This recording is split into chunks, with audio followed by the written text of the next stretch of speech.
안녕하십니까? 러빙타임 새벽을 여는 예수 묵상 시간입니다. 오늘의 예수 묵상 범위는 마태복음 13장 1절로 17절까지의 말씀입니다. 오늘도 이 말씀 속에서 하루를 살아가는 데 필요한 영적인 힘을 얻게 되기를 간절히 소원합니다.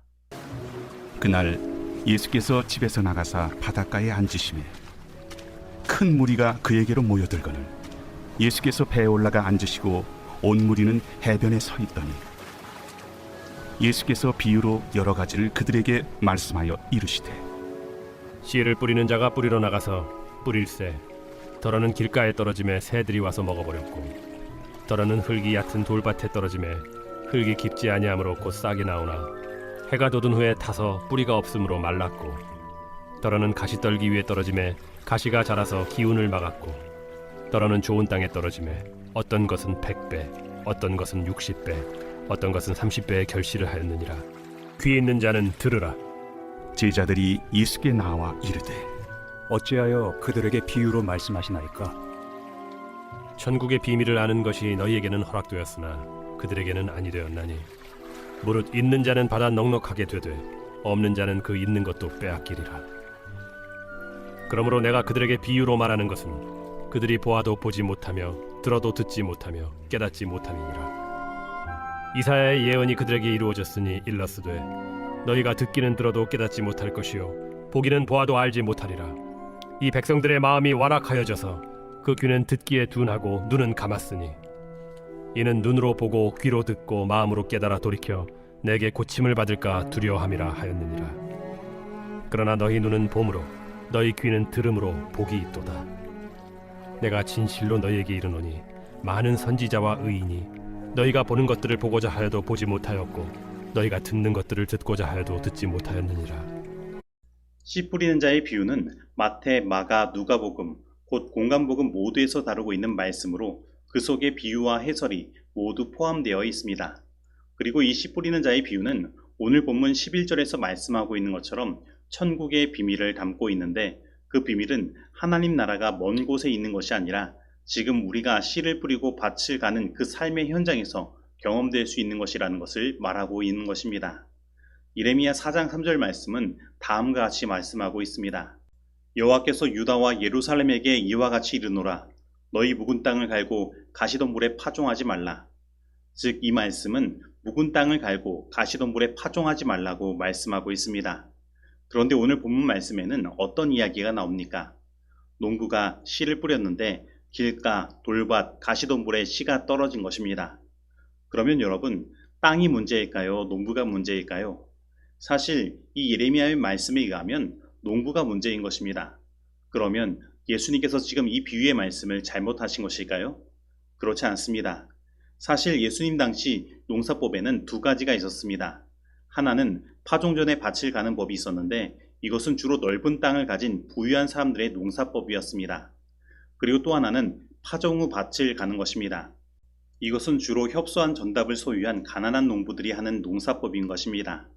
그러면 오늘 예수님의 비유의 배경은 넓은 땅일까요? 좁은 땅일까요? 예, 지금 예수님은 이 비유에서 아주 협소한 전답을 소유한 가난한 농부들, 험한 인생을 살아가는 사람들에게 말씀을 하고 있는 것입니다. 다시 말하면 예수님을 따라온 대부분의 무리들의 삶이 그러해 있는데 예수님은 그들의 삶 가운데서 말씀하고 계신 것입니다.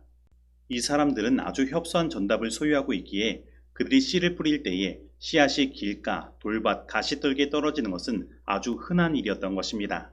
그래서 이들의 농사는 많은 수확을 얻기가 쉽지 않았습니다. 그들은 기껏해야 4에서 6배의 수확을 얻을 뿐이었습니다. 그래서 그들의 삶은 힘들 수밖에 없는 것입니다. 이들에게 30배, 60배, 100배의 결실을 맺는다는 것은 꿈과 같은 일이라는 것입니다. 그런데 예수님은 그러한 그들의 삶 가운데 30배, 60배, 100배의 결실을 맺는 천국의 경험은 먼 미래에만 경험할 수 있는 것이 아니라 지금 현재 이루어지고 경험할 수 있음을 이 씨 뿌리는 자의 비유를 통해 말씀하시는 것입니다. 그렇다면 우리는 이 천국을 어떻게 경험하고 우리의 현실을 뛰어넘는 결실을 어떻게 맺을 수 있을까요? 창세기 26장 12절로 13절 말씀은 다음과 같이 이야기하고 있습니다. 이삭이 그 땅에서 농사하여 그 해에 100배나 얻었고 여호와께서 복을 주심으로 그 사람이 창대하고 왕성하여 마침내 거부가 되어. 여러분, 지금 이삭이 농사를 하였는데 몇 배의 결실을 얻었다고 말씀하고 있습니까? 바로 100배의 결실을 맺었다고 말씀하고 있는 것입니다. 그런데 이삭이 이렇게 100배의 결실을 맺은 해는 어떠한 상황이었는지에 대하여 창세기 26장 1절은 다음과 같이 말씀하고 있습니다. 아브라함의 때에 첫 흉년이 들었더니 그 땅에 또 흉년이 들매 이삭이 그랄로 가서 블레셋 왕 아비멜렉에게 이르렀더니, 즉 이삭이 100배의 결실을 맺은 해는 그 땅에 흉년이 든 해였던 것입니다. 그러면 어떻게 이삭은 이 흉년 가운데서 100배의 결실을 맺을 수 있었을까요? 창세기 26장 12절 말씀은 여호와께서 복을 주심으로 라고 말씀하고 있습니다. 그런데 여기서 중요한 것은 복이 아니라 여호와께서라는 것입니다. 다시 말하면 여호와 하나님께서 그들의 삶의 주인으로서 역할을 하실 때에 이러한 천국을 경험할 수 있다는 것입니다. 그리고 오늘 본문 말씀을 살펴보면 마태복음 13장 16절에서도 예수님께서 복을 말씀하시는 것을 보게 됩니다. 그러나 너희 눈은 봄으로 너희 귀는 들음으로 복이 있도다. 그렇다면 지금 이 사람들에게 복을 주시는 존재는 누구입니까? 그리고 그들은 무엇을 보았고 무엇을 들어 복이 있다는 것입니까? 지금 우리들은 예수님을 보았고 예수님의 말씀을 들은 것입니다. 그래서 복은 예수님 자체가 복이요 그분의 말씀이 복인 것입니다. 즉 그들에게 복을 주는 존재는 예수님이신 것입니다. 그래서 지금 그들의 형편이 아주 척박한 현실이라 하더라도 그들이 예수님을 바라보고 그분의 말씀을 듣는다면 바로 지금 현실에서도 이삭과 같이 30배, 60배, 100배의 결실을 얻는 천국을 경험할 수 있다는 것입니다. 그리고 더 나아가면 오늘 본문 말씀의 배경 자체가 바로 이 비유 자체를 그림으로 그려주고 있다는 것을 보게 됩니다. 마태복음 13장 1절로 2절 말씀입니다. 그날 예수께서 집에서 나가사 바닷가에 앉으심에 큰 무리가 그에게로 모여들거늘 예수께서 배에 올라가 앉으시고 온 무리는 해변에 서 있더니, 즉 오늘 본문 말씀은 예수님이 올라가 앉으신 배와 온 무리가 서 있는 해변, 곧 땅을 구분짓고 있는 것입니다. 그래서 지금 백성들은 땅인 밭에 비유할 수 있는 것입니다. 그리고 씨 뿌리는 자는 바로 지금 말씀의 씨앗을 뿌리는 예수님이시며, 예수님은 오늘 본문 16절 말씀에 의하면 그들에게 지금 복을 주시고 계시는 것입니다. 그런데 오늘 본문 말씀에 의하면 예수님께서 아무리 복을 그들에게 주신다고 하더라도 그 밭의 상태, 곧 그 말씀을 듣는 사람의 마음의 상태에 따라 그 결심의 정도가 달라지는 것입니다. 그리고 오늘 본문 말씀은 다음과 같이 네 종류의 마음 상태를 이야기하고 있는데 그것은 바로 길가, 돌밭, 가시밭, 좋은 밭인 것입니다. 그리고 우리는 이것에 대하여 내일 예수 묵상 시간에 살펴볼 것입니다. 그렇다면 이 네 종류의 마음 상태는 어떻게 결정되는 것일까요? 우리는 이것을 생각하기 위하여 다시 예수님 당시의 농사법을 생각할 필요가 있습니다. 앞서 우리는 예수님 당시의 농사법에는 두 가지 농사법이 있는데 지금 예수님께서 말씀하시는 씨 뿌린 자의 비유가 말하는 농사법은 파종 후 밭을 가는 가난한 소작농들의 농사법인 것을 보게 됩니다. 즉 오늘 우리들의 마음밭은 모두 길가, 돌밭, 가시밭과 같은 상태라는 것입니다. 처음부터 좋은 밭이란 없는 것입니다. 그래서 우리는 말씀을 듣고 그 말씀이 잘 자라 열매를 맺을 수 있도록 우리의 마음밭을 우리의 농부 되시는 예수님께 맡기고 갈아엎는 작업을 해야 하는 것입니다.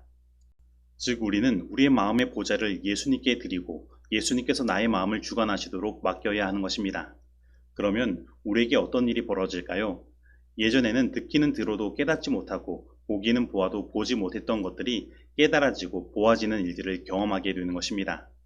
그리고 우리의 삶에 30배, 60배, 100배의 결실이 맺어지는 경험을 하게 되는 것입니다. 그러므로 오늘 이 시간 나의 마음의 보좌를 예수님께 온전히 내어주고 예수님께 다스림을 받게 되기를 간절히 소원합니다. 그래서 오늘 우리의 모든 삶에 30배, 60배, 100배의 결실이 맺어지는 경험이 있게 되기를 간절히 바랍니다. 경작되지 않은 밭과 훈련되지 않은 마음 사이에는 뚜렷한 유사점이 있다. 원수는 어린이들과 청년들의 마음에 가라지를 뿌린다. 그리고 부모들이 방심하지 않고 경계를 계속하지 않는다면 그 씨들은 자라서 악의 열매를 맺는다. 마음의 밭을 갈고 성경 진리에 기중한 씨를 심는 데는 끊임없는 조심이 요구된다. 자녀들에게 무가치하고 자극적인 이야기들을 거절하고 분별 있는 독서, 곧 그들의 마음을 성경 이야기와 성경 역사, 성경 이론의 취미를 갖도록 인도할 독서로 돌아서도록 가르쳐야 한다. 성경의 빛을 비추어주고 그것을 연구하려는 욕망을 불러일으키는 독서는 위험한 것이 아니라 유익하다. 부모와 교사와 학생에게 보내는 권면 113페이지의 말씀입니다. 이제 적용하는 시간입니다. 오늘 나는 하나님 나라가 지금 나의 삶의 각박한 현실 속에서도 경험될 수 있음을 믿고 있습니까? 오늘 나는 나의 마음의 보좌를 예수님께 드리고 나의 마음에 바칠 좋은 밭이 되도록 갈아엎어달라고 예수님께 요청하고 있습니까? 오늘 나는 지금 힘든 현실에 안주하는 삶이 아니라 예수님을 믿음으로 30배, 60배, 100배의 결실을 맺는 천국의 삶을 살기를 원하고 있습니까? 오늘 이 말씀 속에서 내가 실천해야 할 것은 무엇입니까? 기도하시겠습니다. 하나님 아버지, 오늘 하나님의 말씀을 통하여 우리의 삶의 각박한 현실 속에서도 30배, 60배, 100배의 결실을 맺을 수 있는 천국을 경험할 수 있음을 말씀하여 주시고 우리의 마음의 보좌를 예수 그리스도께 내어드릴 수 있도록 인도하여 주시니 감사드립니다. 하나님, 우리의 마음은 처음부터 좋은 땅이 아닙니다. 우리의 마음은 길가와 돌밭과 가시덤불의 상태에 있습니다.